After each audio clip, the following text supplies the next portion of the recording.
Sunday morning, 10:35 a.m. Eastern Time, back to basically our regular time. Last night we had a special edition of the weekly Likkutei Sichos class. As I explained last night, Shmais I was not able to do because of the Shiva for my mother. I got up, basically finished Shiva during Shabbos, and we completed the shir that would have been missing because, as I said last night, my mother watched every single thing that I posted, and she is definitely continuing to follow everything I do. And so, at the very least for her, I could not let that class not be given. So we did Shmais last night. Now we're doing Vaeira, and we are back in action. Okay, so if you're joining us from home, or if you're here in the lovely Soul Words studios in Cambria Heights, we are on page 119 in Likkutei Sichos. Page 119, Parshas Vaeira. V'men hot sheina sach mol garet, as we've spoken many times, says the Rebbe. As alle inyanim von Torah, nit nor die dinim, nor euch die Siporim seine Hera Anweisung. Torah Moloshen Hera, in jeder Zeit und jeder Ort, at safe koladeres. Everything in Torah, not just the laws of Torah, even the stories of Torah are also instructive, because Torah is from the word Hera. And these instructions are applicable in every time and in every place for all generations. Und das ist der Inyan von Nitzchias HaTorah. That's what it means, the eternality of the Torah. What does it mean that Torah is eternal? Eternally relevant. And everything in Torah, the Rebbe insists, is instructive. There's nothing that's just information. There's always some practical application of everything that we learn. And not just practical application for some guy somewhere, but for every one of us at every time. Okay. I'm going to make a bracha. 1 second. Baruch atah Adonai Eloheinu melech haolam shakel v'varei. Okay. Das heißt, as a filo der Zählungen. Yes, sir. What about Chavdal Tevis? What about Likkutei Sichos and Chavdal Tevis? I did not see any Chavdal Tevis there. I saw it that next week is Yud Shvat. You want to look at it? You want to look at it, Likkutei Sichos? We're live right now, so okay, take a look at the Sefer. I actually looked at it last night. Okay. Das heißt, dass viele die Erzählungen und Geschehnissen, was seine verbunden mit der Maimur Matze, was ist nicht scheich in itzteke Deures, aber mit Zad Nitzchias HaTorah sein euch sehr Hera in jeden Deur. That means even incidents that occur in the Torah that are applicable to circumstances that don't even exist anymore. Nevertheless, they are also instructive. Everything is instructive. Asei is das bei alle Sipurei HaTorah und mikol sheken die Sipurim wegen Yetzias Mitzrayim. Our general rule is that is true about every story in Torah, but especially, even more so, stories that have to do with the Exodus, because going out of Egypt is such a foundational concept. So any story in Torah is universal and eternal, but especially stories in Torah have to do with Yetzias Mitzrayim. The mitzvah von Zichiras Yetzias Mitzrayim is jeden Tag. After all, the mitzvah to remember the Exodus is every single day, weil der Inyan von Yetzias Mitzrayim is voran in der ruchnistige avodah von Menschen jeden Tag, because spiritually, the Exodus is something that we do every single day. Wie der Alter Rebbe erklärt bei Arichas in Tanya Perek Mem Zayin und in Torah, like the Alter Rebbe explains at length in chapter 47 of Tanya and in Torah, you look in chapter 47, the Alter Rebbe expands upon the Maimer Chazal, B'chol over there, Chayav Adam Liras Esatzmi Ki'ilahu Yotza Hayim Mi Mitzrayim. That every day a person has to see himself as if he has just gone out of Egypt. Is doch sicher, als alles Sipporim, was die Torah erzählt, wegen dem Eifen, wie die Jeden seien in der Reis von Mitzrayim, in Gashmir, seien in der Hera, in dem Eifen, Yitzis Mitzrayim, in Ruchnias. So every detail of the material, literal story of the Exodus is applicable to each individual's spiritual Exodus. You had a chance to look at the Sichos? Well, we're all good, right? Okay. Yeah, next week is in Parshas Vaeira, there are Sichos for Yud Shvat. Maybe that's what you were thinking of. Okay. Der Anheib von Yetzias Mitzrayim ist gewesen mit die Esser Makes, was durch sie hat man zerbrochen dem Stolz von Parei und dem Stolz von Mitzrayim. The beginning of the Exodus was the 10 plagues, which broke the pride of Parei and the pride of Mitzrayim, humbled them. Das ist doch der Teichen von Heintige Sedre, in welches wird erzählt wegen die Makis Dom Tzvardea Chulu, and that is the content of this week's Parsha, which talks about the plagues of blood, frogs, etc. Base, ice base.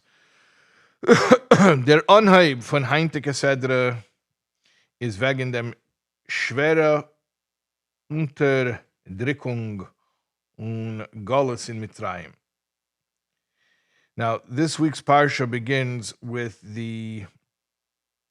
describing the difficulty, the harshness of the exile.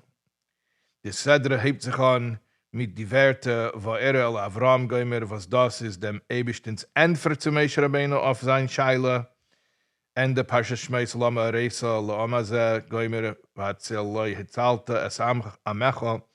The Parsha begins with Hashem's answer to Moshe Rabbeinu. Hashem says, I revealed myself to the Aves. That's Hashem's answer to Moshe Rabbeinu's question. Moshe Rabbeinu's question was at the end of the previous Parsha, Parsha Shmeis, where Moshe Rabbeinu says, why have you harmed this people? Why have you not saved this nation?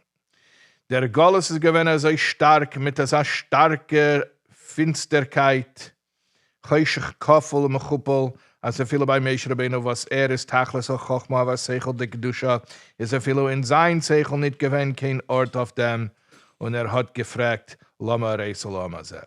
The Golus was so dark, a doubled and redoubled darkness, that even Moshe Rabbeinu's elevated intellect, which was Seichel de Kedusha, could not understand.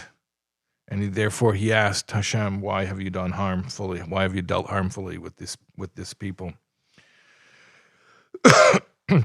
Euch nachdem, wenn Moshe Rabbeinu hat übergegeben zu die Jiden, dem Entfer von dem Eibishten Loch in Emor, Livnei Yisrael ani Avaya Gomer, vehitzesi eschem mitachas sivleis Mitzrayim Gomer, mit die Dalle de Shenisha geulah, is v'loi shamu el Moshe miketzeruachem me'avayda kasha. And then even after Moshe relayed Hashem's message to the people, and he told them, I am Hashem, I'll take you out from under the burdens of the Egyptians, and he used the 4 expressions of redemption, they couldn't hear it. Why? Because of the koitzer ruach, the shortness of breath. Literally shortness of breath, but also that's reflective of their mental state and their emotional state. They were just so overwhelmed, they couldn't even believe that salvation was on its way. Afilu die äußer gewöhnliche Entpleckung von Shem Havaya, was es dann ist Gala geworden, wie steht, Loch in Emor Livnei Yisrael, Ani Havaya, was das ist doch Gora der Heibene Entpleckung, von deswegen hat es bei sie nicht gebrochen dem Golus und v'loi shamu el Moshe Gomer. Even this great revelation of Shem Havaya, like Hashem says, I am Havaya, which we know Havaya is Haya Hoiva V'yeh, it's Hashem's transcendence, was, is, and will be all at the same time. It's the source of miracles. And that was revealed to them, and nevertheless, it couldn't break through the exile that they were in, and they just couldn't hear Moshe. They were so distraught. Und sicher, as das ist nicht gewesen. Did I not flip the page? Did you flip the page you saw? Oh, see, last night I was the page flipper, and I didn't flip a bunch of the pages on time. But now you're the page flipper, so now I can just relax. Okay, we're in the bottom column of 120. Und sicher as das ist gewesen die Schuld mitzad dem Shliach, was hat übergegeben dem Eibishens Reid, warum der Shliach ist doch gewesen Moshe Rabbeinu, was schien bei der Beresm tech greinisch al Moshe. Did I say the word nit? Und sicher as das ist nicht gewesen die Schuld mitzad dem Shliach, was hat übergegeben dem Eibishens Reid, warum der Shliach ist doch gewesen Moshe Rabbeinu, was schien bei der Beresm tech greinisch al Moshe. And certainly it was not the fault of the emissary, because the emissary was Moshe. The reason the people couldn't hear was not because Moshe didn't deliver the message well. Moshe was he was a pipeline, clear conduit for Hashem's speech. Das heißt, as a filo der Guf Hagashmi von Moshe is given a Zinor on a Kli zu übergeben dem Eibischtens Reid wie sie seinen. Even Moshe's physical body was a pipeline for delivering Hashem's word exactly as it is. As we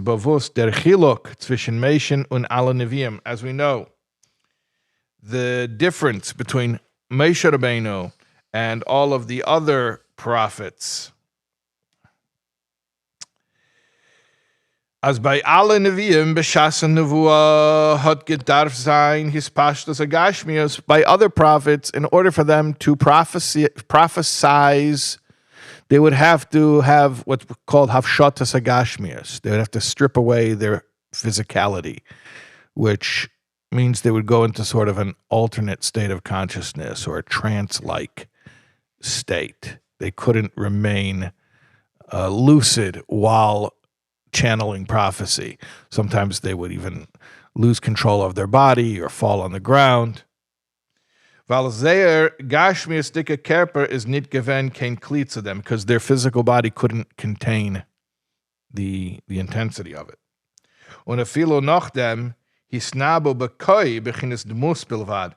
And even when they did prophesize, they were only prophesying on a level which we call koi, thus, such, similar, kind of like this. Koi means, approximately so. Aber Moshe Rabbeinu is b'shas nevuah geblieben wie is. First of all, Moshe Rabbeinu remained lucid. He remained as he is, even as he was prophesying. Und hisnaba bezeh. And he prophesied with the word zeh. Zeh means this, not koi. Koi means something approximately like this. Zeh means no, this is the very thing that Hashem told me. Weil sein Guf Hagashmi is given a Zinner und a Kli of übergeben dem Dvar Havaya wie is. Because Moshe Rabbeinu's body, his physical body, was an adequate vessel for transmitting Hashem's word as it is. Außerdem ist gewend der Sichreins Chus Aves, was der Eibishter hat der Mond beim Anheb von sein Dibur.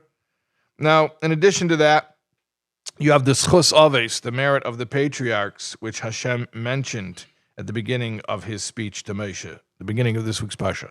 Vaeira ela Aves, I appeared to the Aves. Vazichreins Chus Aves is a grace of help. Mentioning the merit of the patriarchs is definitely a big help. Azavias is fran in Mishnah, as men fleck zogen, heyer pnei kol mizrachad shibech hevrein lahazgir schus yeshene hevrein. Like the Mishnah in Yoma, it's talking about Yom Kippur, speaks about how, you can't begin the avodah of Yom Kippur until it's the day of Yom Kippur, which means dawn. So how would they announce dawn to let the Kohen Gadol know that he could start the avodah? They would say it sort of poetically. They would say, that the entire eastern portion of the sky is illuminated until Chevron. Why would they mention Chevron? And the Mishnah says, in order to invoke the Sichos of those who are buried in Chevron. Of course, we know Chevron is the location of Maras Machpelah, where the Aves and the Yemois are buried. Was das is a siyua, hilf, and avedis hakarbonis bechlal und korban tamid befrat. And that spiritual merit of the Aves and the Yemois is helpful for karbonis in general, the sacrificial offerings, and especially for the tamid offering. Noch mera. Der Sicha in Sichos Aves is given von dem Eibishtin allein, was das is gore grace siyua.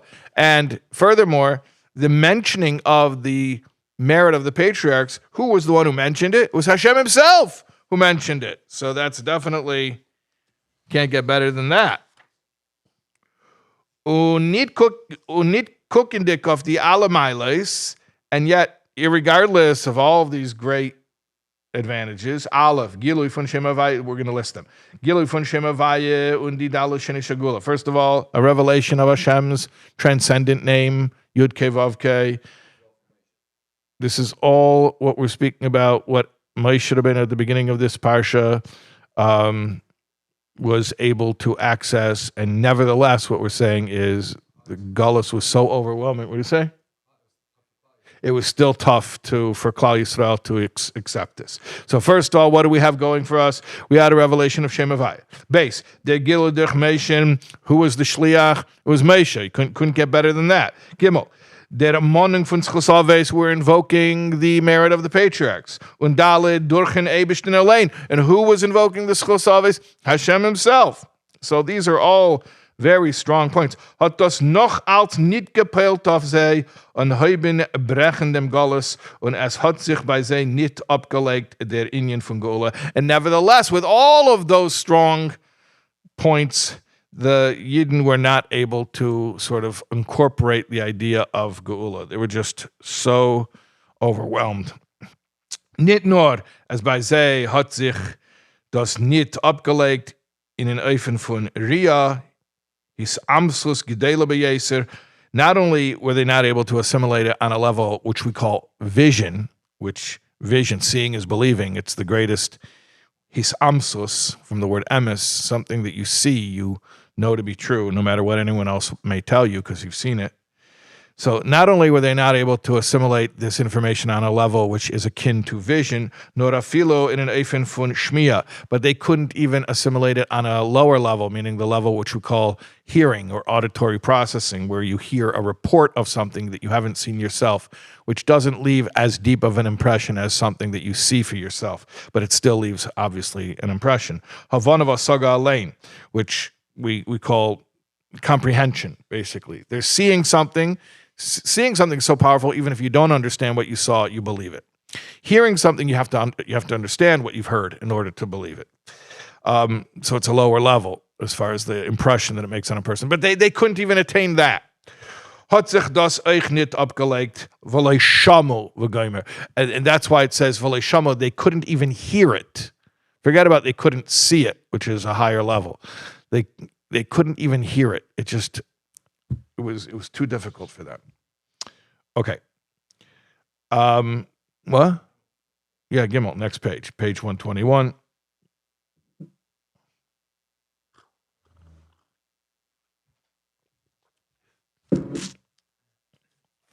What is this? There's a group coming. I have to go quickly. Okay, no clowning around. By the way, there's bagels and lox. Anyone who's watching live, there's a beautiful vegetable platter. There's bagels and lox. There's cream cheese, orange juice. I'm gonna learn as quickly as I can with. Oh, people, yeah. Put the pedal to the metal, meaning get over here for learning and for food before it gets all gobbled up. Okay. All right. Gimel. Das Alt wird erklärt in Anfang Parsha, aber später ist der Parsha erzählt sich wegen die Makkes, was darf gesehen haben angeheben zu brechen dem Galus, nicht gucken dich auf sein Starkheit und Takef Kanal. Now, everything we said so far about the Yidden couldn't really even believe geulah was coming. That was at the beginning. But later on, when the makes started to shake things loose, that's my expression, then there was a breaking of the strength of the power of the gullahs. So the makes did their job. Und das ist eine Anweisung in der Avodah von jeden Tag in Yetzias Mitzrayim Haruchnias. And this is a teaching. Like, we're looking for a practical application. Before we said there's a practical application of everything. So the effect that the makes had, that they were able to break through when the Yidden were in a really difficult position, where they were out of touch with the whole possibility of geulah, and yet the makes came and they broke the strength of the Egyptian exile, and then it sort of loosened things up and got things moving. Okay. So obviously, what's the idea? It's when we're in a situation where, God forbid, we're like spiritually numb. So there's something called makos that will come and knock that loose so that we can become spiritually sensitized again. Okay. Nicht gucken dich, was der Mitzrayim ist bei mit der Großstarkheit. Sie das ist beginnes Mitzrayim de Gedusha, das heißt, als eine avodah is apitam vadas b'meila is eine avodah, aber grenzte Mitzrayim mitzarme gevulim.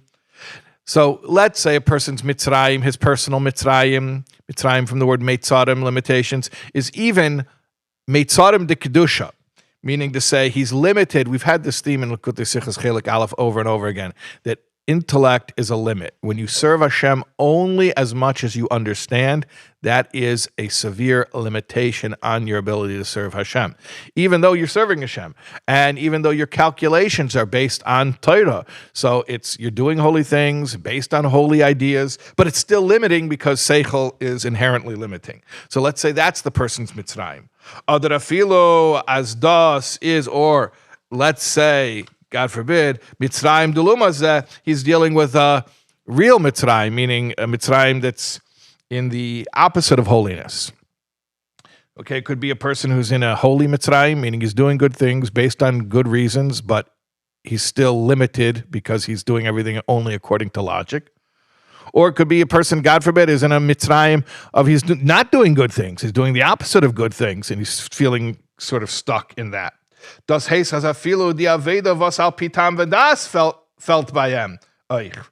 That means he's not even doing things. We were saying before, logic can be a limitation. This guy's not even limited by that limitation. He's way beneath that. Halavai, if only that would be his problem. Okay, so in either case, von deswegen, nevertheless, durch der avodah von die makes comes the makes, whatever that represents in our lives. We'll speak about that momentarily.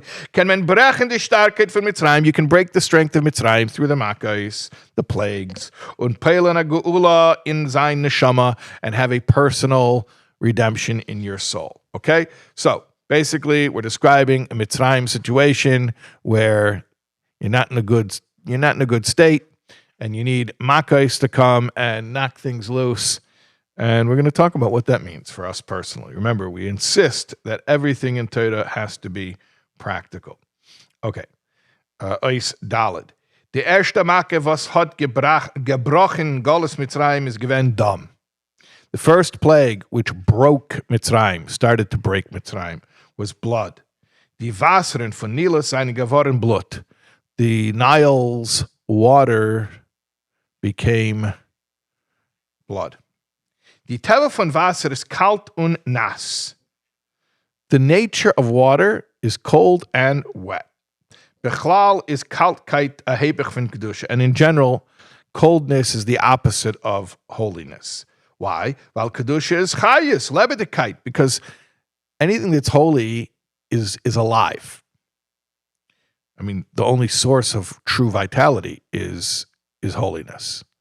Unholiness is parasitic by nature because it has no life force of its own. It gloms on to the only true life force, which is holiness. So chayus and kedusha are synonymous. Okay, and water, which is cold, is the opposite. Wie steht in Ovis der Rebbe Nossen Asara nikru chayim.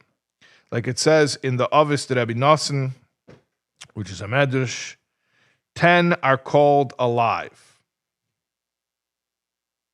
Das erste rechnet dort as a Kodesh Baruch Hu nikra chayim. And the first of the 10 is Hashem himself is called chayim, is called alive. Und der noch rechnet eis alle was seinen beheft zum Eibishter. And then he says anyone who cleaves to Hashem is also called alive. Right? Chayim. Those who cleave to Hashem are alive. Chayis bringt mit sich chamimos, Warmkeit. And of course, life brings warmth. Aber Kaltkeit is der Hepech von Warmkeit und Kedusha dicke Lebedigkeit. But coldness is the opposite of warmth and holy vitality. Das meint, die erste Sache, was man darf reinbrechen or einbrechen is Kaltkeit. That means the first thing we need to break is the Kaltkeit, the coldness. Shas is da Kaltkeit zu Kedusha in Yonim. When there is a coldness to holy things, holy matters, meaning apathy, person is not necessarily antagonistic to Kedusha, he just doesn't really care about it. Heuben sich von dem on alle in Yonim v'chazayin in Gegensatz zu Kedusha. That is actually the source of everything that opposes holiness. Apathy is the beginning of the descent. Und der Fahr is the erste Macke gewesen in Wasser, Kaltkeit. And that's why the first plague, remember the plagues are to break through this negative state. So the first thing that was targeted was the Kaltkeit, the Wasser, the water. You ever fall in the river? It's cold. Even in the summer, it's cold. So the first thing that was targeted was the Kaltkeit, the water, which symbolizes the Kaltkeit. Okay. Asei. And welche Mayim is the Makke gewen? Now, it could have been any water. In fact, the Medrash says it was in all of the waters. But the primary water that it was, in what water was the plague? The pasuk says the water in the river, in the Wasrin von Teich Nilos, in the Nile River. That's where the main target was. In Kaltkeit sind dort zwei Pfannen. There are two types of Kaltkeit, of coldness. Aleph, a Kaltkeit zu in Yonim von Welt, was das kommt mit Zeit Kedusha. A coldness or an apathy to worldly things, which actually is a good thing that comes from holiness. Base, a Kaltkeit zu in Yonim Kedusha, was das is der Anheb von alle Klippes Kanal. A coldness or an apathy to holy matters, which as we said is the beginning and the source of all negativity.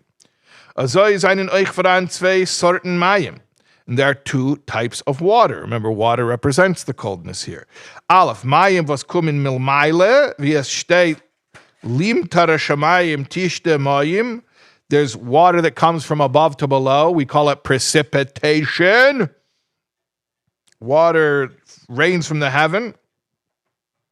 Was das is kriris von Kedusha. That's actually good and holy coldness. Coldness to worldly things.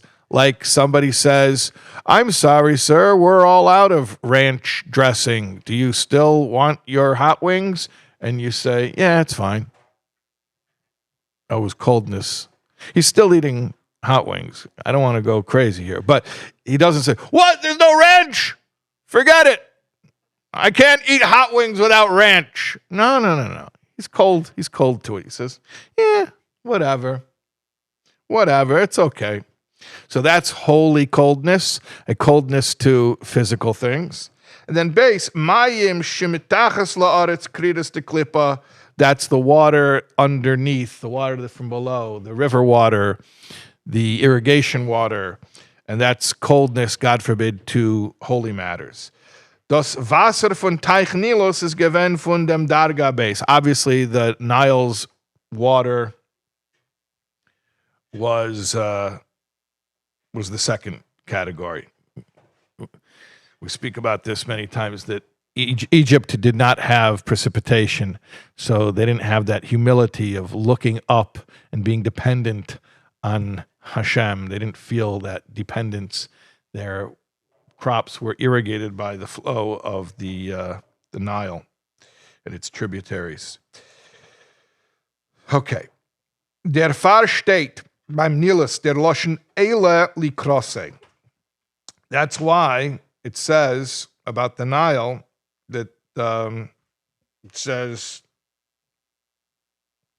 that the waters ascended to meet him. Weil das kommt nicht milmeile nor von meinem schmitachs la'aretz, because it's literally coming from below. Literally coming from below, and also symbolically, the waters of the Nile represent lower waters. The coldness that comes from below, meaning the coldness to holy matters. Okay, so we have two types of water, two types of coldness. One is a good coldness and apathy to worldly things, and then we have a negative coldness or a negative water, which is an apathy to holy things. Und die Menilis, das heißt die Kaltkeit zu Kedusha. Oh, you flipped the page, by the way?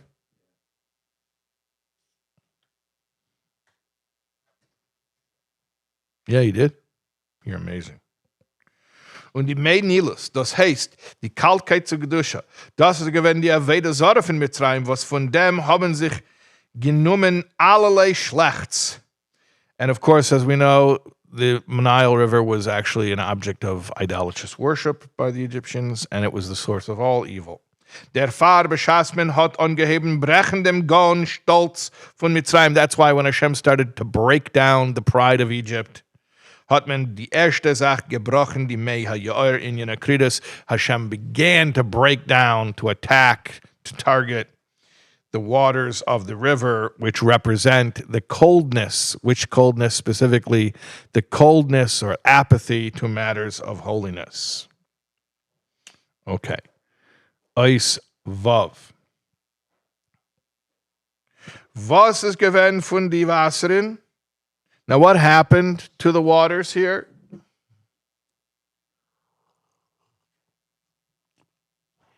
If we follow along in the story, in the narrative, what happened to the waters? Sie seien geworden Dam, Blut. They became blood. Dam is chayis, lebedekeit. Wie steht ki adam hu nefesh. Now, of course, blood represents life. Like it says, blood is the soul. The soul here means the animating life force. And all of the water in the river turned into blood. Anstatt die Kaltkeit ist gewesen Lebendigkeit, die mineu bei iba lishdya bei narga. Like it says that from the forest itself comes the axe, meaning the handle, the wooden handle for the axe that cuts down the tree, meaning to say that Hashem turned the river against itself, using the water itself, which represents coldness, to turn it into blood, which represents warmth and vitality and life. Damit wird man euch verstehen, was beim Anheb steht. And now we could also understand why at the beginning it says, as das Wasser is übergeanderscht geworden, ledam beyaboshes. Why did the water transform into blood on the dry land? Was is neged zu mesiras sein dem Wort by Yabashes? Why does it have to add that detail that the transformation occurred on the dry land? Nor therein it is weil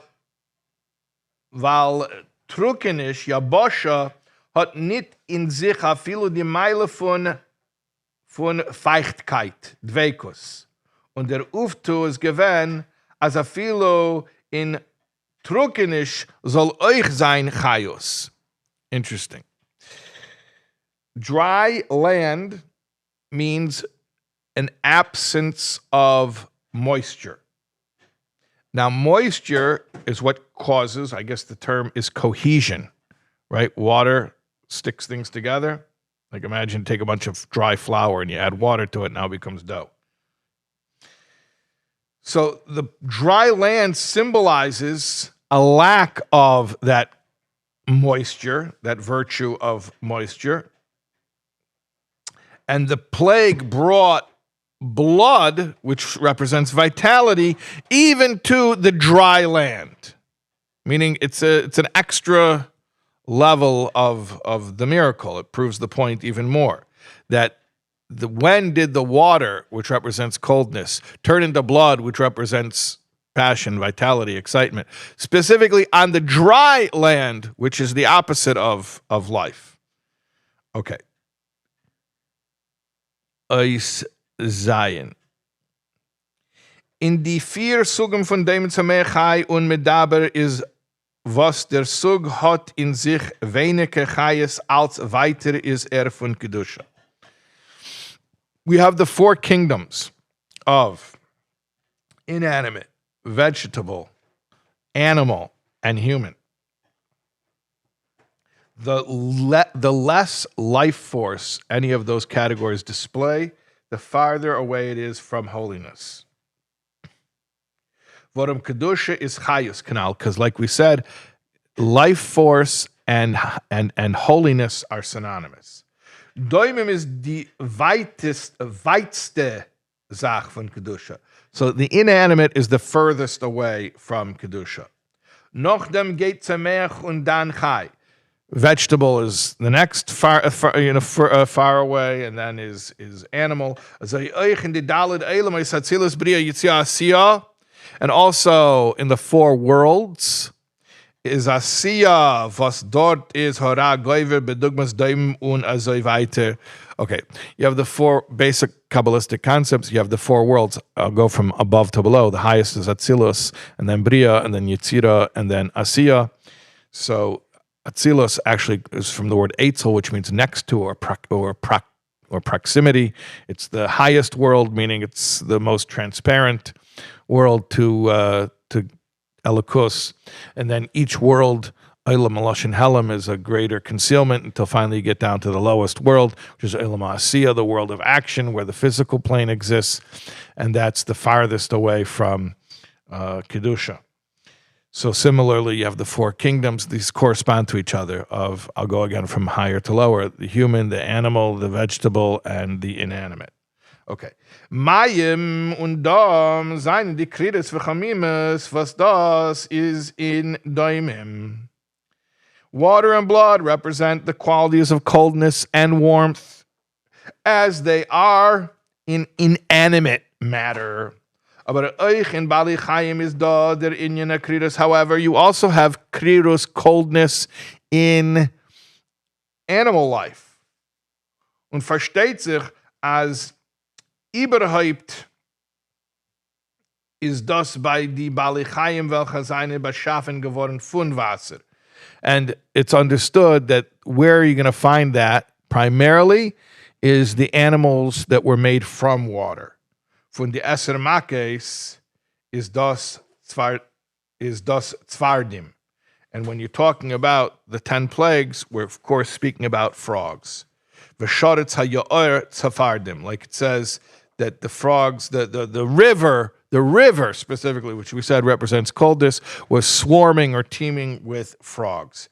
Wie bei Brias hadogim in Sheshes Mevreshis, just like when the fish were created in the 6 days of creation, bis as Tzvardeya schwimmt in Teichen v'chulu, so too the frogs swim in the water like the fish.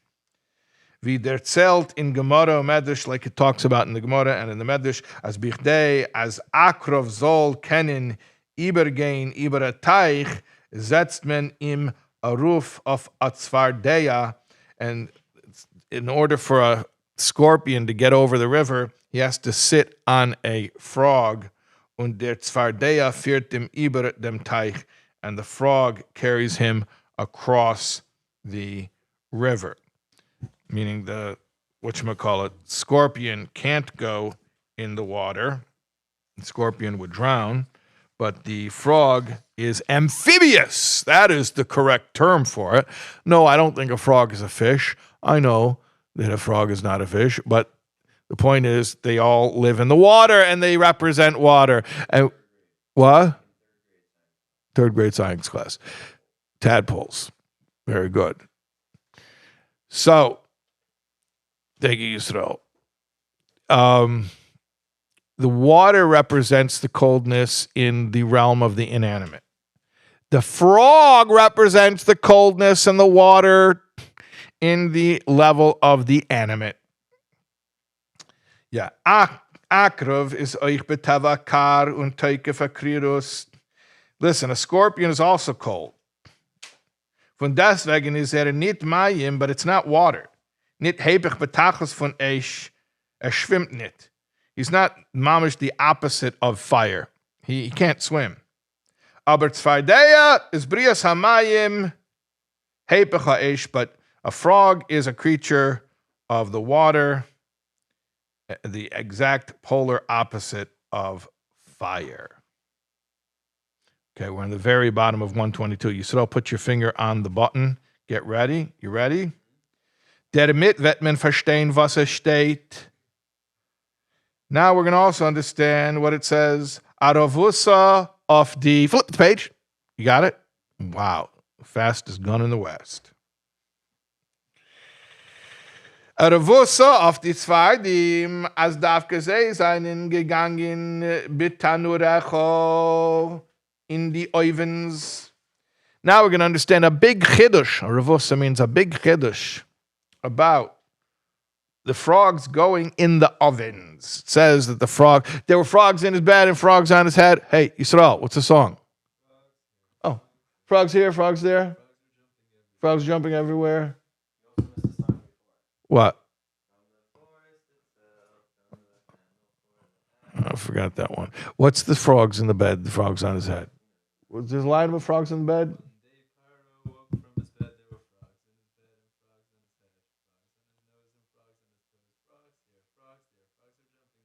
But it doesn't mention the ovens? We have to write a new verse.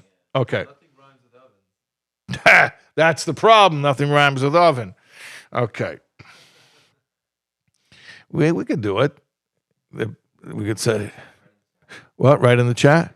People should write a new verse in the chat, in the live YouTube chat, a new verse about the frogs jumping in the ovens. From to the tune of the Parah was frogs here, frogs there, frogs everywhere, jumping in his head and jumping on his bed. Okay. So the frogs went into the ovens. In the ovens in flug, was is der uftu in them? So seemingly, what is the point of that? Who cares? Like, what's the big deal?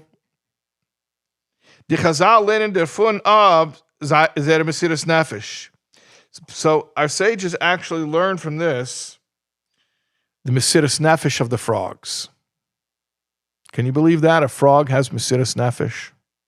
What's mesiras nefesh for a frog? Well, obviously, it's going to jump in an oven. It's probably not going to live too much longer after it jumps in the oven. But that's not what makes it mesiras nefesh. Mesiras nefesh means going completely out of your box. We've spoken about this so many times in Likkutei Sichos Chelik Aleph. Doing something that's the opposite of your nature is mesiras nefesh. As wie bald der Eibishter hat sie geheißen gehen in ganz Eretz Mitzrayim seinen sie gegangen afilo in ovens, since Hashem told them swarm everywhere. They went everywhere, literally, even in the ovens. Aber das deklärt nicht, für was ist das selbe nicht gewesen euch bei Kinim und Ariv. But hey, why didn't we see the similar phenomenon by the lice and the wild beasts? Why didn't they go in the ovens? Aber Leut dem, was man hat geredet früher, as is verstandig, but we can understand it in light of what we've just said.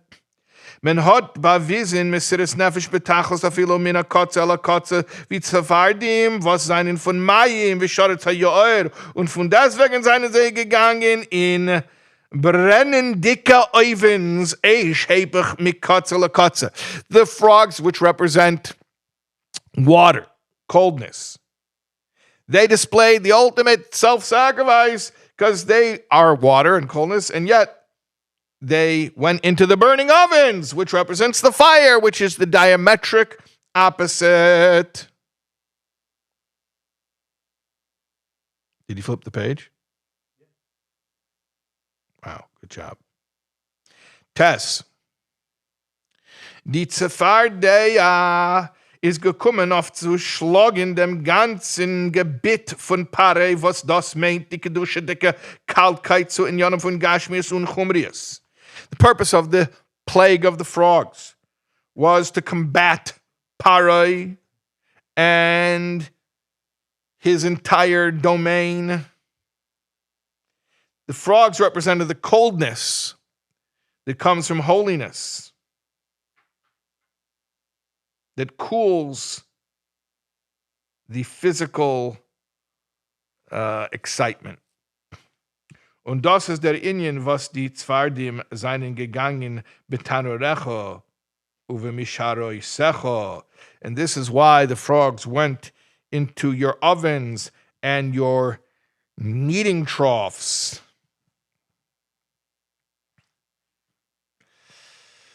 Das heißt, sie seien gegangen, löschen die Hitz und die falsche Gehobenkeit von Klippe. They went to extinguish the warmth and the false pride of Klippe. Warum euch in Lumaze ist fran der Inyan von Warmkeit? Because the opposite of holiness also has warmth. Remember, we said there are two types of coldness, two types of water. There's coldness and apathy to worldly things. That's coming from a holy place. And then there's coldness and apathy to holiness. That's coming from a bad place. Okay? Well, there's chamimis. There's warmth. Normally, generally, warmth we associate with, like we said, it's synonymous with holiness. But there's also warmth in a not good way. There's warmth in klippa. So the frogs came to put that out. Remember, the frogs are cool and they're jumping in the ovens, so it's like they're combating the kach, the excitement of klippa. Chotschmen hat früher geredet, as klippa is kriedus kaltkeit. Even though we just said that klippa is synonymous with coldness, von deswegen, nevertheless, kedea soll kennen sein der Inyan abechira, so that there can be free choice. Hashem makes one thing opposite the other. He makes a point and counterpoint for everything. So there's equal choice. Muss Klippa haben etwas zugleich zu Kedusha l'chol hapachis gekauft b'fnei Adam wie a malpe zu a Mensch. Hashem has to make there to be an equal choice, even if not exactly equal. Or like we say, like a monkey compared to a man. It's not exactly equal, but same enough. Der Fahr is euch a Klippe voran, der Fahr is euch in Klippe voran, der Inyan von Hitz, der Koch in Inyane Elam Haza. That's why in Klippe you also have warmth. If Klippa had no warmth in it, then it would be so easy to choose Kedusha all the time. But no, Klippa also has warmth, which is the excitement or the passion for Klippa. Yud. Die Anweisung von dem in avodah is, and here is the practical lesson for us. Bichdei patur zu werden und rausgehen von Mitzrayim du Lumazeh. Aderech ze is euch der öffene Yetzia von Mitzrayim de Gedusha, wede shal pitam vedas, aber nagea beiker is doch der rausgehen von Mitzrayim de Lumazeh. Darf man reintragen a Warmkeit und a Lebendigkeit in Inyani Kedusha, warum der Anheb von Kol Minera is Kridus Kaltkeit. That was a long sentence, but I'll translate it now. So, what's our practical lesson? To get rid of and to leave the Egypt of the forces of evil. You have to bring warmth and energy into all matters of holiness because, like we said, coldness is the beginning of all sorts of evil. And that's true even when we're talking about a relative Egypt of holiness, like we said before, where a person is trapped in serving only according to the confines of logic. But it's also, and even more important or applicable, when leaving an Egypt of unholiness, meaning where a person is, God forbid, stuck in unholy behaviors. That what do we have to do? We have to get rid of the coldness. Es kann sich duchten. Person could think. Was is asei der rash, as men hat nit kein kochen kedusha. Men tut doch nit kein verkehrte Sachen. What's the big deal if I'm not excited or passionate about holiness? I'm not doing anything bad. Is vemen artos as men hat nit kein kochen kedusha. Who does it hurt that I don't have excitement about kedusha? You understand? A person says, look, I'm doing what I'm supposed to do. I'm a religious Jew. Okay, so that's not my passion. So I'm not excited about mitzvahs, but I'm doing it. I'm doing what I'm supposed to do. Darf men wissen, you have to know this. As is nit wie men meint. It's not like you think, buddy. I added the buddy. As men ken sein, nit dahin und nit daher. That you could be not here and not there. Neutral. Nit kochen sich in kedusha und euch nit kochen sich in ira. I'm not excited about holiness, but listen, I'm not so bad. I'm not excited about evil things either. Doesn't exist. Varum oibme is kalt. Because if a person is cold, zu kedusha, to holiness, is soif vet men liegen in tumis Mitzrayim rachmana litzlan. Ultimately, he will come to immerse himself in the impurity of Mitzrayim. So it's really not safe for a person to say, listen, I'm doing what I'm supposed to do. I'm not excited about it, but don't worry. Not only am I not excited about good stuff, I'm also not excited about doing bad stuff. I'm just sort of blah all around. We say to him, that's not really tenable. It's not going to remain that way. If you're not excited about Kedusha, ultimately, you're going to get excited about the opposite of Kedusha. You see this all the time, by the way. People who, it's a survival mechanism. People are sort of, for whatever reason, disillusioned with Yiddishkeit, or whatever reason they may have, where they have an emotional blockage with Yiddishkeit, and it doesn't just remain that way. Ultimately, a person craves some type of excitement. They want to be passionate about something, and if it's not going to be about Yiddishkeit, it ends up being about other things, even very, very damaging things, God forbid. Okay, so we tell him it's really not so trivial to lack enthusiasm and excitement and passion. It's actually a pretty big deal. Und der Fahr. Yisrael, put your finger on the trigger. We're going to flip the page in a second. Und der Fahr legt der Yetzirah so viel Keiches mit Ishtadlis auf upkillen a Yidden. So the Yetzirah really puts in a lot of effort to cool a Jew off. That he shouldn't get excited about godliness. As a filo b'shas, you did it? Awesome. Page 124. As a filo b'shas, erizet anes u'meifes galui, that even when he sees a revealed and obvious miracle,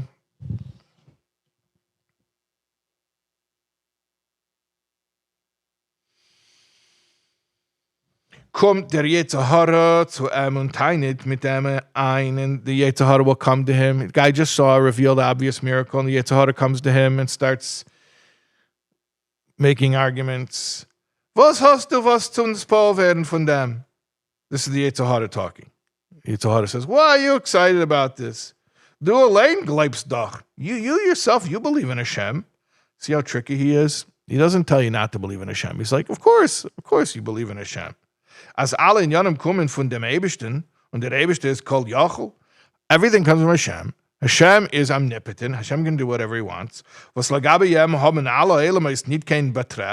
compared to Hashem, see, the Yetzer Hara even knows a little chassidus. He says, and compared to Hashem, all of the worlds are nothing.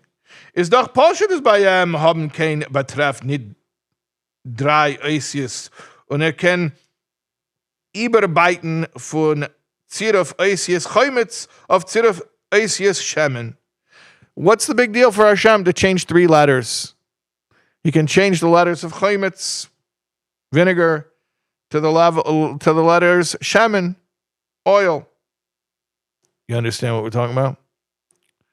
It's a famous story, Chanina ben Daisa, about lighting his daughter accidentally she put vinegar in the Shabbos candles, and she said, "Oh no!" And he said, "Don't worry. The same Hashem who told shemen to light, to ignite, to burn, will tell the vinegar to burn." And the chassidus always makes a big deal about that. The same Hashem who told, what does it mean? Hashem told. Put out a memo, it means the Dvar Hashem, that the oisius that make up the name of something in Lashon Kodesh describe its essence and its natural properties that it possesses. And so the same Hashem that makes chometz have certain properties can can change that into shemen and have those properties and be flammable. The same Hashem who told the vinegar who told the oil to burn will tell vinegar to burn. This is still the Yetzer Hara talking. He knows the Gemara as well. Why do you have to be excited? Why do you have to go out of your kalim? That means, why do you have to get so excited? You understand what the Yetzer Hara does? He comes, you just saw a miracle, and you're like, whoa, look at that miracle. And the Yetzer Hara says, what? You think Hashem can't do miracles? Hashem does miracles all the time. It's like nothing for Hashem. Big deal. See how tricky he is? He doesn't deny it was a miracle. He doesn't make you deny Hashem. In fact, he leans into it like a little judo flip over here. And he's like, yeah, of course Hashem does miracles. Yeah, of course. You're excited about that? You think that's a big deal? It's not a big deal. Die Kavone von dem Yetzer Hara is zu abkühlen von a göttliche Hispilus und peilen in a krieres zu Gedusha, was das is a mocker of Tumas Mitzrayim. The Yetzer Hara's intent, however, is what? To cool the person off to godliness so that he will not be excited, so he'll feel cold. And then he'll fall into Tumas Mitzrayim, God forbid, the impurity of Egypt. Der Fahr darf man gedenken. So this is why we have to remember at all times. As die erste Sache, was man darf tun auf Potter werden von Mitzrayim is the first thing. When we're fighting our own internal Egypt, the first plague, meaning the first attack that we have to make, or a counterattack, because they attacked us first. Dam is blood. Anheben kochen sich in Leben in die Inyanim von Gedusha, which means warmth. Blood is warmth. It means to start being excited and passionate about holy things. That is the first point of attack when we're trying to break free from Mitzrayim. Just like that was the first plague. Und Punkt, wie man darf peilen bei sich die Warmkeit in Kedusha, dam asei darf man euch peilen bei sich die Kaltkeit zu Inyane Elam Tzvardeya. And just like we have to do the blood, which is get ourselves excited about holy things, we have to also do the frogs, so to speak, meaning get ourselves to be more cold to not holy things. Was das sein in euch die zwei Tenuas von mera, Tzvardeya, asei toiv, dam. And those are the 2 moves, right? Mera, asei toiv, go away from evil and do good. So the mera, go away from evil, is cooling off the excitement for non-holy things. That's the frogs jumping in the ovens. The cold putting out the hot. And getting yourself, the asei toiv, doing good or getting excited about doing good, is the dam. Turning the cold Nile water into warm blood. Und durch die zwei Tenuas van feyen geht man heraus from Mitzrayim, and through those 2 moves, you go out of your personal Egypt. Yud Aleph.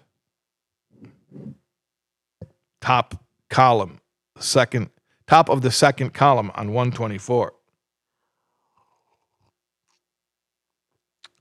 Don't get too excited, but I see somebody wrote a frog verse I'm going to read it after we finish this Sicha, which we're almost done with. Yud Aleph. Bichlal is der Seder Avodah Freier Sumera und der noch asei tov. That's why first is mera and then asei tov. Go away from evil and then do good.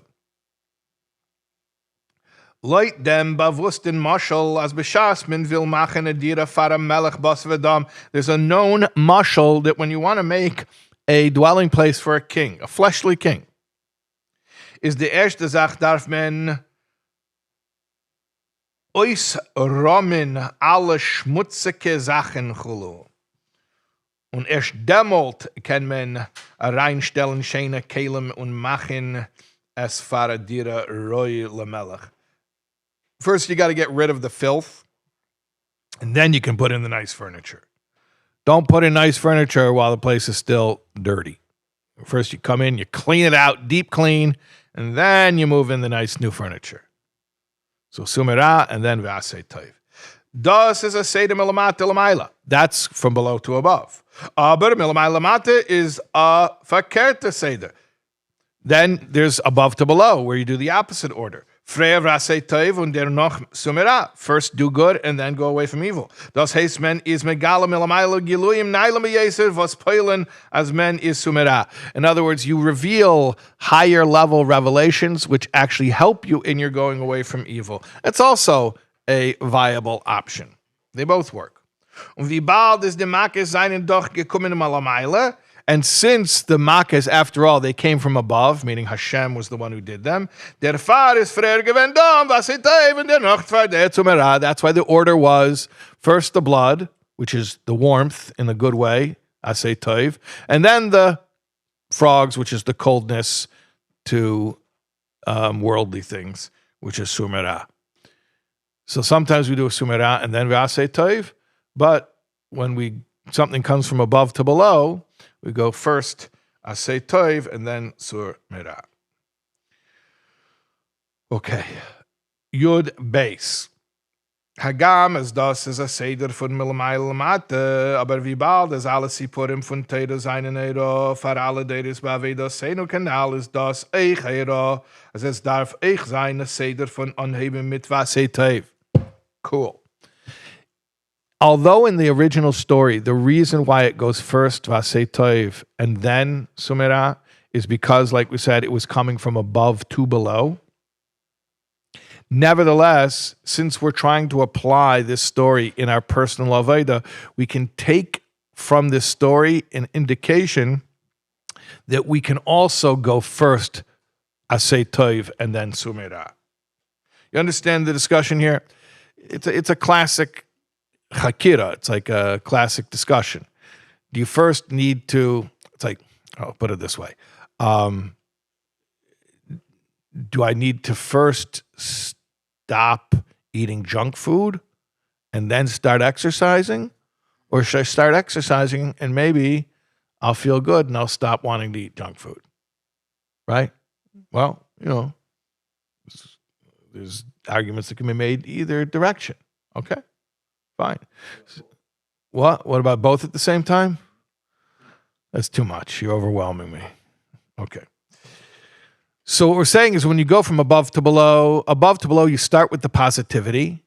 This is the asei tov, and that sort of knocks out the negativity, and it automatically brings the mera with it. And that was the order that it went with the plagues, because that was Hashem bringing the energy from above to below. But we can also mirror that in our own personal Yetzias Mitzrayim. Und wie der Rebbe Marash hat gesagt, like the Rebbe Marash said, die Welt sagt, dass man kann nicht runter. The world says that if you can't go below, darf man nicht rüber, so then go over. Meaning if you can't go the normal ground path, so then you fly over it. Und ich halt, as mit darf but I say, just fly over it in the first place. Boom. Es darf euch sein, a seder von gehen lechatchila hecher, megala sein ribui oir, vet shoyin der choshech nidche werden bederich memela. So if from the start you just go higher, what is that? Turn the page. Thank you. Wait, hold on. We didn't turn the page yet. We're about to turn the page. Okay. Then what happens is you reveal this higher light, and then automatically the darkness gets dispelled. So instead of having to deal with the darkness, it just sort of automatically gets pushed off. You start exercising every day, and you start feeling good, and automatically you have less attraction to junk food. Okay. Flip the page. Oh, you already flipped the page. Okay, excellent. Ois Yud Gimel, the last ois of this Sicha. We're doing good. We're moving. Okay, and then we're going to sing the new verse from the old frog song, but a new verse, okay, which somebody wrote in the chat. Me'ein ze is euch der Chiluk von Geulah Torah mit Pnimius HaTorah. Okay. Geulah Torah and Pnimius HaTorah. Geulah Torah is the revealed portion of the Torah, which means, sometimes we call it Nigla the Torah, the exoteric. You know the word exoteric is very esoteric. Nobody uses that word. Anyways, the exoteric means the legalistic, like the discussions of Gemara or the Shulchan Aruch, the rulings of Jewish law. And then there's Pnimius HaTorah, the inner dimension of Torah, which is Chassidus, Kabbalah, what we call Soid, the secrets of the Torah. Mitzad Geulah Torah is a seder b'derech milamata l'mayla min hakala l'kavod. If you're following Geulah Torah, so the order is you go from below to above, from the easy to the hard. Mitzad Pnimius is a verkehrte seder, but if you go according to Pnimius HaTorah, it's the opposite order. And hyped on bald mit oir, you begin immediately with light. Ubefrat b'deres ha'achreinim is min megala Pnimius HaTorah to alamen, especially in the recent generations when Pnimius HaTorah became available and revealed to everyone. Und man stellt nicht die Tnoim und man verlangt nicht die Hachonis, welche man hat gedarf haben amol zu anheben lernen Pnimius HaTorah. All of the requirements, the barriers to entry were removed. It used to be different qualifications a person had to have before they could even learn Pnimius HaTorah, but now, just go Google it. It's all there. It's all available to everyone. Heint lernt man Pnimius HaTorah mit alamen hafotza dafka. Now we learn the Pnimius HaTorah with everyone in a manner of hafotza, of spreading it out, disseminating, like Mashiach told the Baal Shem Tov. That means spreading it out. Und leit dem bewusst den Moschel von alten Reben wegen dem Edelstein in dem Melech's Kroin. Like the famous metaphor, parable of the Alter Rebbe about the crown jewel. You know the famous story? I'm not going to tell the whole story, but there's a whole story within a story. I'll just tell the mashal part of it. That there was a king who had a son who was very sick, and they couldn't find the medicine to cure him. Then some wise man said that the medicine is from a stone. You have to crush it and make a potion out of it. Okay, where's that stone? It's your crown jewel. It's the center jewel of your crown. And your son's so sick, we don't even know if he'll be able to drink it anymore. The king says, go for it, crush it. I don't care. My crown is a symbol of my kingdom. If I don't have a son to inherit my kingdom, my whole kingdom is worthless anyway. Go ahead and take the risk. So the nimshal is the crown is the Torah. The special jewel, which is the centerpiece of the crown, is Soides HaTorah, Pnimius HaTorah, the secrets of the Torah. The sick son are the Jewish people languishing in exile. And Hashem says, even if in the mashal, like we said, the king's son was so weak that he couldn't even necessarily drink the whole potion. A lot of it just dribbled down his chin and ended up on the floor. So even that is justified in order to save, even for the possibility of saving the son's life. And in other words, what we're saying here is that whereas the secrets of Torah were very closely guarded in previous generations in order to protect them, now we just make them available to everyone. And yeah, it is a certain, there is a certain risk entailed by doing so, but this is what we do today. We just spread out the secrets of Torah everywhere, we make them available. And what we're saying is, and that's why, especially in our day, we do the order of blood frog. Warm, cold. Do good, then go away from evil. And in fact, when you start doing good, automatically you'll go away from evil. This is the Rebbe's approach, by the way. Excuse me, sir, you're Jewish. Would you like to put on tefillin? You don't go up to a guy and say, excuse me, sir, you're Jewish. Would you like to stop eating treif? But you know what? Yid puts on tefillin and it arouses something in him. Yeah, then eventually maybe you will stop eating treif. First, we do good. We expose light, and then the necessary refraining from negative things will come along automatically. Und das ist der Weg auf herausgehen von Mitzrayim, and this is how to get out of Egypt, your personal Egypt. Der Weg von Antplecken und Verspreiten Pnimius HaTorah, and this is the way to get out of Egypt, which is the way of revealing and spreading out Pnimius HaTorah on Heuben mitten Koch und Chayes de Kedusha Dam. You start with blood, with passion, excitement. Dann wird kommen der Chias Hara, das wegstoßen die Schlechts. And from that will come automatically pushing away the negativity. In other words, you don't have to first get rid of the negativity in order to be worthy of getting excited about good things. To the contrary, first get excited about good things, and automatically the negativity will fall away. You see, this is the Rebbe's approach. That's why you should never discourage somebody from doing good things. We spoke about it in another Sicha earlier about that in Galus, what? Well, we spoke about that even if somebody's doing a good thing that's seemingly not on his level, or what, do something else first, and then you'll work your way up to that. The Chayenu campaign, is that what oh, yeah. Yeah, that there are people, that's right. There was a guy who was driving to shul on Shabbos, which is obviously not a good thing, but he was starting to learn Rambam every day. And which seemingly is a weird thing. Why, like first things first. And yet, what we see is a person starts doing something good, and eventually it'll bring to whatever else needs to happen. Very good. I forgot about that example, but that's excellent. Okay. So that's the way we do it. Und als Scholisch Klippes hat Mees wäre Nidche im Ganzen von sein Gvul bemele hat Klippes Neige an Aliyah. And then here's a little bit of Kabbalistic mechanics. But when the three utterly impure klippas, what we call shalosh klippas tameas, are pushed away, those are the things that are irredeemable klippa. They're useless to a yid. That's why Torah forbids them. So when that stuff gets cut away and excluded from our lives, then what happens to the klippas noiga, the intermediate klippa, the klippa that is neutral, which can go either way. So then that will go up. That gets elevated. All the neutral things that are not holy, but they're not forbidden, and we can incorporate them into our avodah Hashem. Was durch dem wird man peilen die geulah pratzis benafshe, and that results in the personal geulah, und der noch euch die geulah klalis, and then by extension the geulah for the world.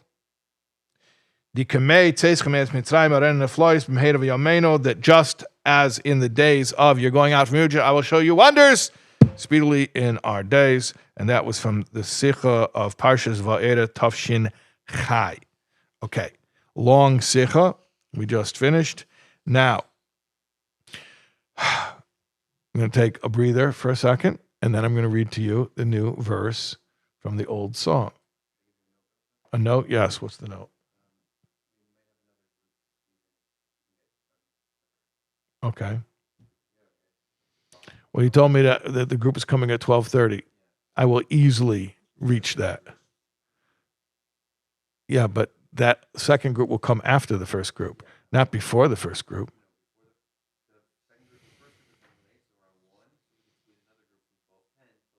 Oh, from 12:10? You want me to finish by 12:10? I don't know if I can do that. Okay. Frogs in the oven, frogs nice and warm, frogs in the heat where the bread should form. That's what it says.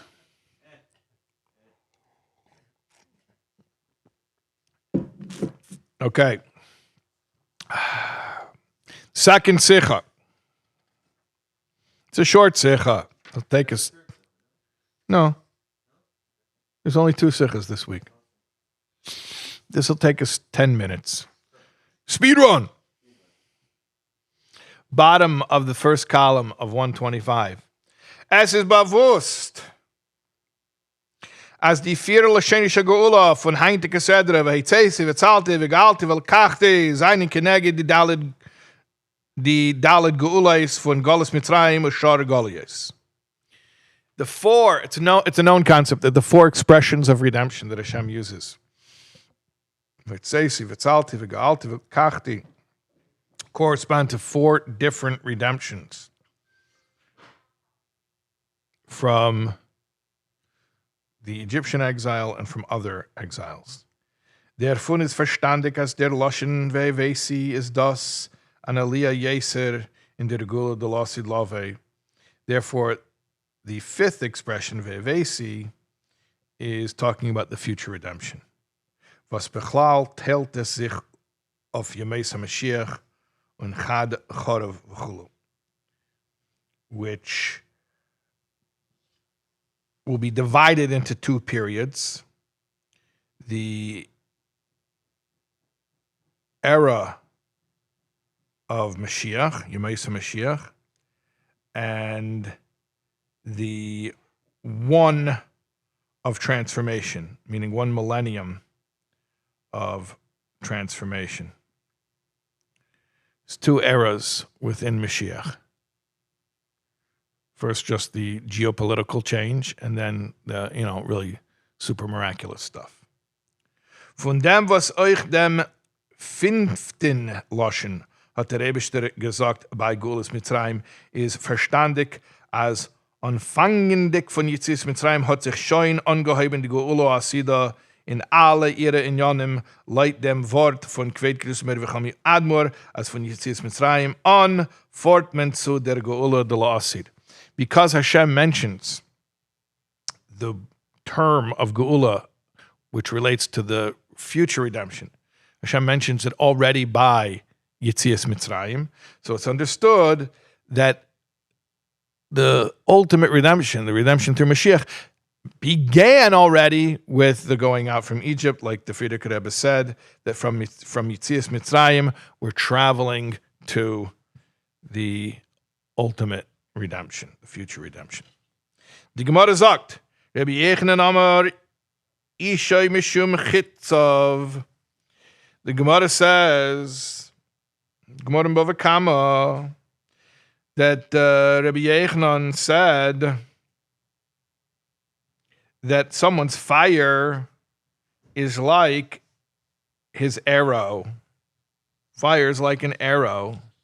Das heißt, as bald wie man sind on fire, wird man schon nicht chayav auf die Hazekos, was Wellenereis kommen später. That once you light a fire, you are immediately guilty, liable for any damage that will come from that. Just like if a person shoots an arrow, so now the arrow is flying in the air, and you say, "Okay, I call it off. I'm renouncing this arrow. I have nothing to do with this." Well, you should have done that the second before you let go. Once you let go of the arrow, everything that happens from that arrow is your problem. So too, once you start a fire, you can't say, no, I'm just going to walk away from it. In Flug is doch b'shas hahezik an onus, heint v'azoi is men im mechayev. Now, seemingly, at the time when the damage takes place, he's an onus, meaning it's beyond his control. I don't know, I was just burning leaves. I didn't mean to set fire to the whole forest. It's beyond my control. So why should he be liable? Nor the chiyuv is of them unsinned in them fire. But legally speaking, where does the obligation take place? Just from lighting it. Because that's what the nature of fire is. Was das ist doch berotzen. You had the will to light the fire. Vorum bald demot hat sich schon abgetan der ganze Hesek. And once you light the fire, we imagine it as if all of the future damage that will come from it has already happened. Even though after you lit it, you're screaming at the fire, no, stop. It doesn't matter. Once you light it willingly, all the ensuing damage that will come is considered to be beratzein, is willful, just like when you lit it, it was willful, because that's the nature of fire. Only you can stop forest fires. Who's here? Tell them that we're still... What?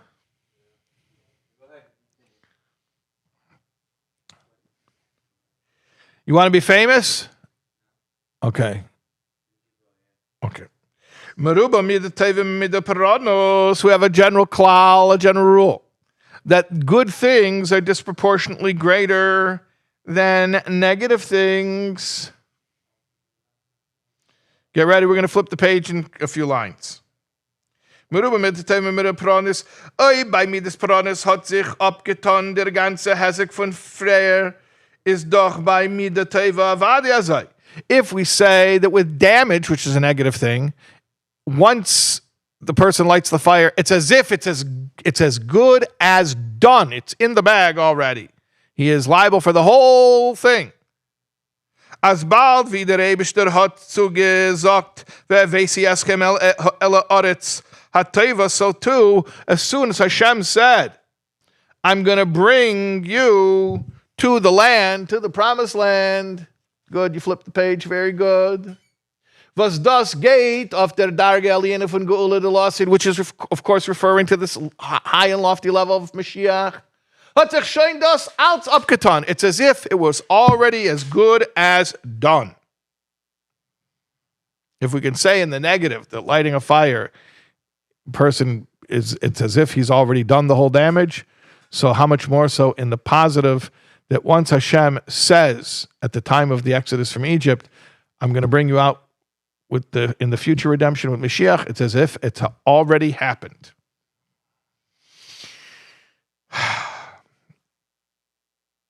Yeah. Where are we up to? Tes Zion. Yeah, Tes Zion. Page 126. We're almost done. What did that guy want? He's bringing his group? He's making me nervous. Oh, that's so nice. Okay, fine. Okay. Wegen dem Teines von Tisha B'Av sagt derselbe Rabbi Yochanan, als wollte mesaken sein dem Teines der 10th Tag in Av, weil Tisha B'Av ist noch der Reuv Beis HaMikdash gewesen ganz und der Ikar HaChurban ist gewesen bei Tisha B'Av. The same Rabbi Yochanan, who was an Amira in Eretz Yisrael, said that he personally would establish Tisha B'Av on the 10th of Av, but then it wouldn't be called Tisha B'Av. And it has to be called Tisha B'Av because it's called Tisha B'Av because you sit with the Tish above. On Tisha B'Av, you sit on the ground with the Tish above. And then we wouldn't have that joke. But the Rabbi Yochanan said he would make the fast on the 10th of Av because on the 9th of Av, the majority of the Beis HaMikdash was still intact. The fire had started, but it wasn't. It hadn't burnt the majority of the Beis HaMikdash yet. Fragment, so you could ask a question. Interesting question. Light them the mountain klalas b'shasmin sind on fire. Werk schon abgetan der ganze Hesek. According to what the same Rabbi Yochanan says, that once you light a fire, it's as good as already done. Whatever the final results will be, you're already obligated for it all. So then, heint wie bald is der Anfang von Brennen is given Tisha B'Av. Since the beginning of the fire was lit on Tisha B'Av. Hat sich doch ledas Rabbi Yochanan allein in Tisha B'Av schon abgetan der ganze Inyan. So according to that very same Rabbi Yochanan, he should consider Tisha B'Av when the fire started to be as if the fire already completely consumed the Beis HaMikdash. So why doesn't he? Why does he say that he would have established the fast on the 10th of Av? Nor the declaring is, but the explanation is like this. As der Monte Klal is nor shaykh by a boss of Adam, aber nit by the Mebishtin, because that rule that we have, that the beginning of the damage, that where he compares fire to an arrow, that applies to a human being of flesh and blood, and not to Hashem. Der tam often chiluk, and the reason for the difference. By eish, was is mishum chitzov. When we talk about fire, which we compare to an arrow, is wie nor der Chetz is reis von sein Hand is schon nit kein balabayas auf him. As soon as the arrow leaves the bow, it's no longer in the hands, under the control of the person who shot it b'mela. Therefore, b'shas warft dem Chetz, oder b'shas zint on dem fire, as soon as he releases the arrow, or as soon as he lights the fire. Hat sich schon aufgetan der ganze Hezek. It's as if the entire damage has been done, because there's no possible way of recalling what was sent forth. Ubemela versteht, so therefore it's understandable, as by dem Eibishtin, was by seinen euch eschwichitzim kein mol nittereis von Hand, but Hashem, that even an arrow and even fire is never out of his hands. Und is allemol a balabas of them. He can always control it. Bei hat sich die Sache früher nicht abgetan, weil kann das allemol ziehen zurück.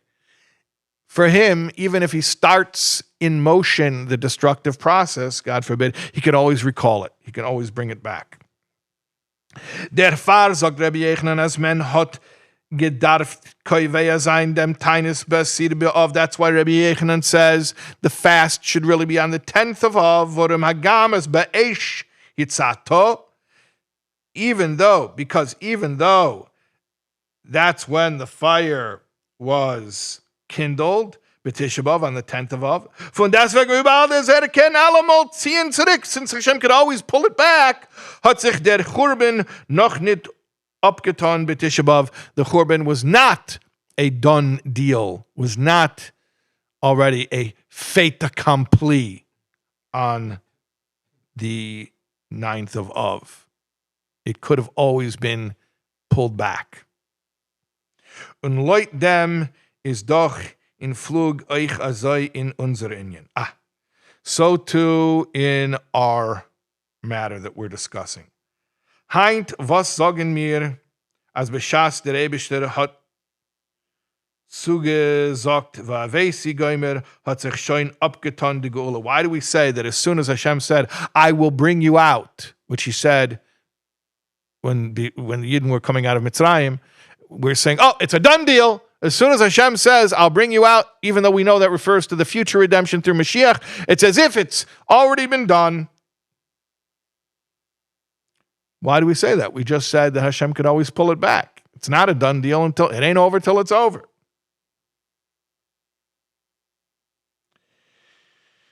Wie bald es ist doch allemal bei ihm in Hand. It's always in his hand. It's always in his control. He could always pull it back. Who can say to him, what are you doing? Nobody can tell Hashem what to do. B'meila is doch kol zman hat nit abgetan dem Inyan bepeil, hat sich der Inyan noch nit abgetan. And as long as it's not finished, it's not finished. Yud Zion. So we have a question. Why do we say that as soon as Hashem spoke about the future redemption, which Hashem spoke about it during the first redemption, the redemption from Egypt, but as soon as Hashem even spoke about it, it was already as if it had happened. It was a done deal. Why do we say that? We say with the Churban that until it was over, it wasn't over, and he could have always pulled it back. Yud Zion. Aber be'emes is das kein kasha in. But says the Rebbe, in truth, there's no question here. There's no question here at all. Warum es ist bewusst, als von Gzeres Reus Rachmon al-Itzlan hat der Eibishter geraten und ist sei mevatel. It is a known thing that when it comes to negative decrees, Hashem regrets them, so to speak, and cancels them. Aber von Gzeres Tevis hat kein Mal nit charota. But Hashem never regrets positive decrees. Hahu ame v'geme v'loi yikimeno bitmia. Like the Gemara says, would he say and not fulfill? Der Fahr ist beschast, der Eibishter hat zugesagt, wer weiß sie, Geimer, was das ist doch an Inyan Tov. So as soon as Hashem said, I will bring them out, meaning with Mashiach, which is a good thing, und wird kein Mal nicht Charata haben von dem, he'll never regret it, because it's a good thing, is das Ki'ilu wie is kaviyachom muchroch in them. It's as if he is compelled to do so. As if. Nothing obviously compels Hashem. Und das ist kaviyachol wie bei a Menschen nachdem wie der Chetz ist scheiner raus von seiner Hand, and it is kaviyachol. We stress that word kaviyachol, so to speak, after a fashion, like a man who has already shot an arrow. Obviously, nothing forces Hashem, but it's as if it was a done deal. Once Hashem says there's the possibility of geulah, it's no longer a possibility, it is a certainty. Just like a person who has shot forth an arrow and can no longer recall it. Chotches lamaila is doch nit shayach kein hechrech chas v'shalom hakol b'retzenis baruch. Even though nothing can force Hashem, and Hashem only does things that He wills. Von deswegen, nevertheless, wie bald as asei is retzenis baruch as an inyan toiv vet kein Mal nit mevatel sein, is doch der inyan a muchrach. But since that is also Hashem's will, that He will not recall, He will not take back a good thing, so it is as if, so to speak, He is compelled to follow through with it. We're on the last page. Lagabi the Mebishtin. When I'm pointing over here, it's because that's where my screen is. For you, it's over there. Okay. Lagabi the Mebishtin is sicher, as das is beretzenis baruch, warum das gufa, was der Inyan is a muchrach, is as val asei is beretzenis baruch. For Hashem, it's certain that the fulfillment of the promise is dependent upon His will, because the fact that the promise must be fulfilled is only because that is His will. It's His will. Aber das, was is neget zu dem Inyan, is doch der Inyan a muchrach, weil der Inyan kann b'shum oifen nit batel werden. Nevertheless, from the perspective of the promise itself, it must be fulfilled because it cannot be fulfilled it cannot not be fulfilled under any circumstances. You understand? We're making a distinction. From Hashem's perspective, He is not compelled to do anything. But from the perspective of the promise itself, the promise is compelled, so to speak, to be fulfilled. Lagabi dem inyan is das gleich zu a basav adam, so therefore we can compare that to a physical human being of flesh and blood, was der Chetz is erased von sein Hand, who released an arrow already and cannot take it back, was der Chetz can b'shum oifen nit gehen zurück, which the arrow can never come back. In other words, there's the archer and there's the arrow. In this case, Hashem is the archer, so to speak. He is not compelled, but the arrow is compelled. Once the arrow is shot forth, it can't say, you know what? I think I'll go back. No. It's got to go. So too, once Hashem has set in motion the geulah, which Hashem did at the time of Yetzias Mitzrayim already, that the arrow, so to speak, the trajectory of history, which culminates in the messianic redemption, can never be recalled. It is already a done deal. We're just watching it unfold in real time. Exciting stuff. Okay, Yud Ches, the last ice of the second Sicha. Der Inyan and avodah is, the Rebbe always gives us work. Okay. I was inspired. I thought this was a cool concept about Hashem and about geulah. But the Rebbe is going to give us some avodah here to do. B'shas men veis as die geulah biz in dem gresten ilui is shoin voran itzter. When you know that geulah, even in its highest form, is already here. It already exists, at least in potential. Es is mer nit was sie darf nisgala werden. You just have to reveal it. It exists, we just have to reveal it. Is a sach gringer zu durchgehen alle halamis vestedem was in elam haze bechlal. It makes it much easier to deal with all of the concealment that we deal with in this physical world. Especially when we're not only in the physical world, but we're in the physical world in a state of exile. There's a lot of concealment, but it makes it easier to deal with that when we know that the geulah is here. We just have to reveal it. And in the letzte Deides beprotiprotis, and especially in the last days, in the last generations of gullus, can get pretty difficult. Außerdem, was ist bewusst, als alle Menias verkuvim, was seinen da auf Torah mitzvah seinen nicht kein emesse mesiras chas v'shalom. Now, that's aside from the fact that we know that anything that seems to oppose Torah and mitzvahs is not real. It's not real. Mer nit wie a helm v'hester, it's just a concealment. It only exists there to summon forth from us greater potentials that we would have never gotten in touch with without having to overcome these challenges. But that's aside from that. Is nachmer, there's even more than that. As mitzad der geulah vazi is be'emes la'amita shoin da itzter. Regarding the geulah itself, which it itself is already here. Even the concealments don't really exist, even now. I guess that means subjectively, sometimes it feels like it exists, but I guess it's all in our head. We're psyching ourselves out. We should really just get into a geulah mindset.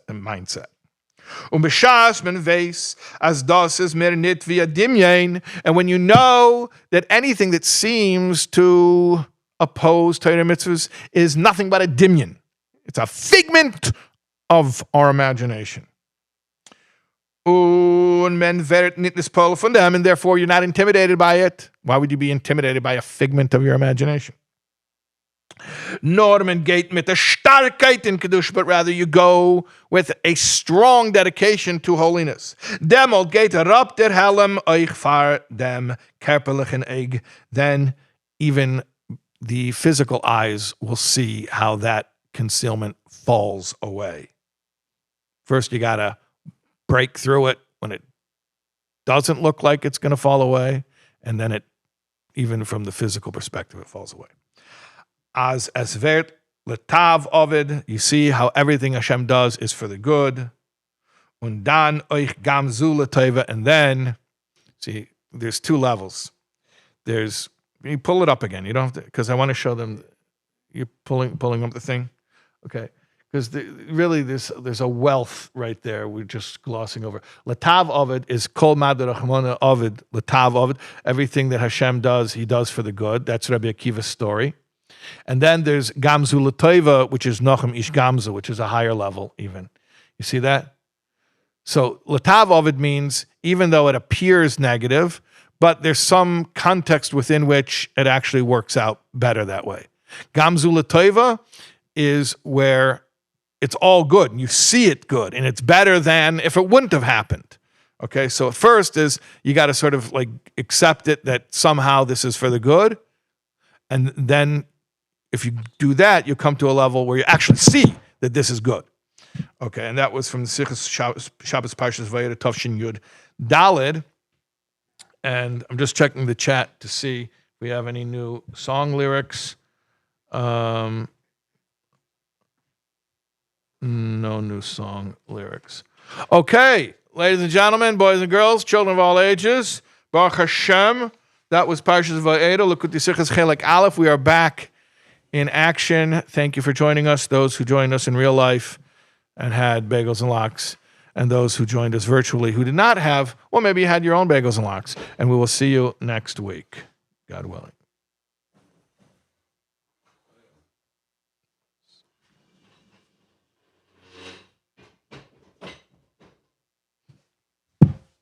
Amazing. Thank you for coming. Yeah.